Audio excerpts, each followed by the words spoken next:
I estimate the book blacked out by whitewash to be a demonically inspired book. Although it pretends to want to talk about the history, or some of the history, of the Israelites. So, that particular book shows to me the reason why our brothers have taken on these false doctrines. Let me also add that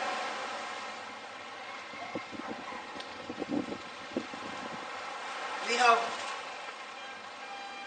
Israelites again who may or may not know that they are Israelites. They talk about their connection to the slave trade, that they recognize themselves to be a part of, but they do not want to be identified as Hebrew Israelites. And they even speak curses against the Hebrew Israelites. Imagine that.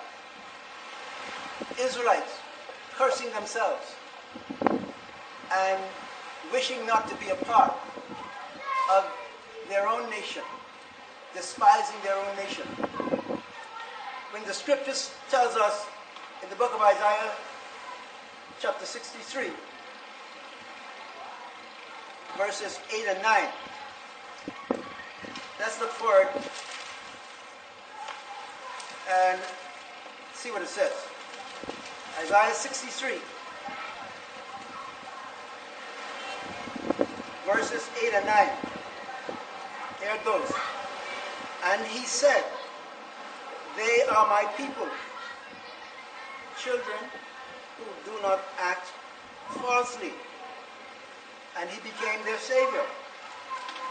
In all their distress, he was distressed. And the messenger of his presence saved them. In his love and in his compassion, he redeemed them. And he lifted them up and carried them all the days of old.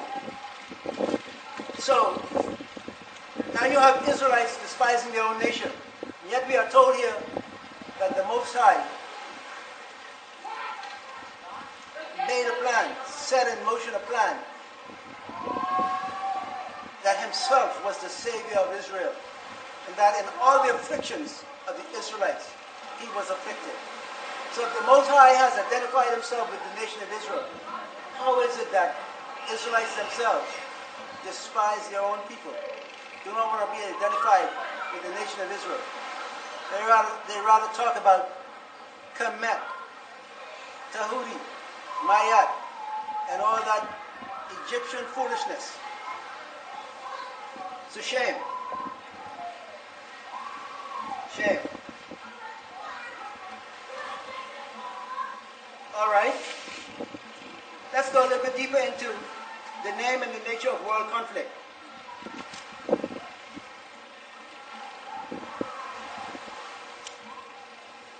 In Luke chapter 10, verse 18. Luke chapter 10, verse 18.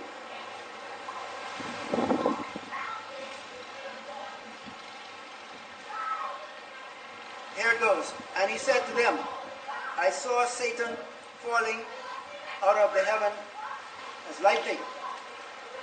So this begins to show you, or this tells you, that Satan had fallen out of heaven, and Messiah said he fell like lightning.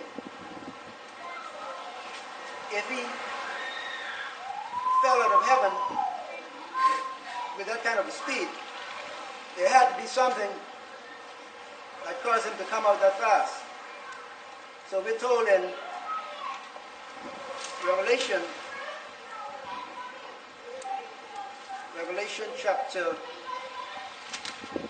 chapter 12. Revelation chapter 12.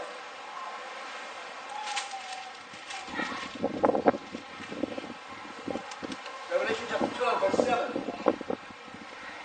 And there came to be fighting in the heaven. Michael and his messengers fought against the dragon, and the dragon and his messengers fought. Seems to me, when it talks about the war in heaven, now, it seems to be talking about a second time of attempted invasion. The first would have been when Lucifer and his angels were kicked out of heaven as the Messiah saw it falling like lightning, and so he was thrown out and came down to the earth. And as is mentioned in Revelation 12, it occurs to me that this would be meaning a war in the heavenlies that is just above us, not in the actual throne room of the Most High itself, a war in the heavens above us, because that since the Messiah died, Lucifer's access to the throne room of the Most High was cut off. And I believe likewise his access to what we call the starry heavens has been cut off. I believe that. And I suppose that is why you have the astronauts in America with their huge satellites looking into the sky, looking into the heavens.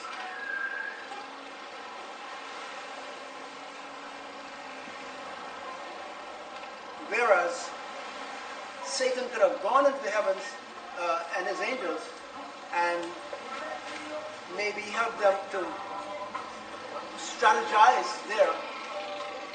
He can no longer go, as I believe it. It is saying in Revelation, he cannot any longer go, and his angels. So it says that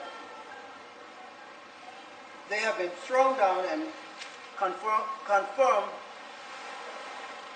or they have been thrown out and chained to the earth. They are no longer allowed access to the heavens, but they have to stay upon earth.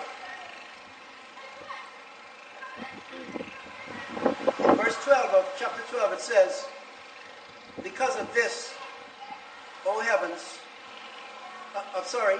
because of this rejoice, O heavens, and you who dwell in them. But woe to the earth and the sea, because the devil has come down to you, having great wrath, knowing that he has little time. And so I believe that's what that is talking about.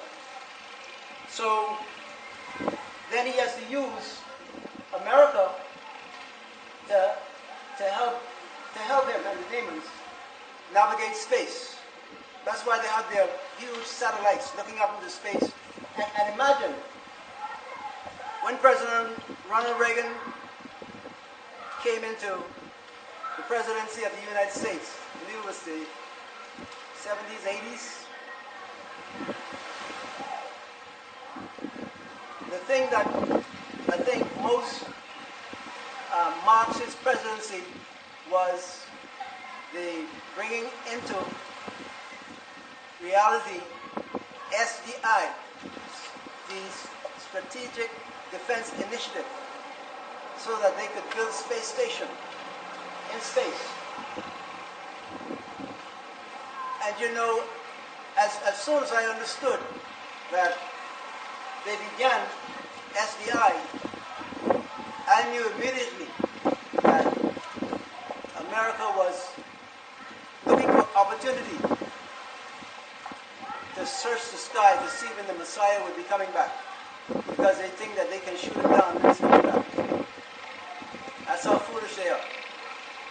They are foolish like that. So, in addition to that, we have Isaiah chapter 14.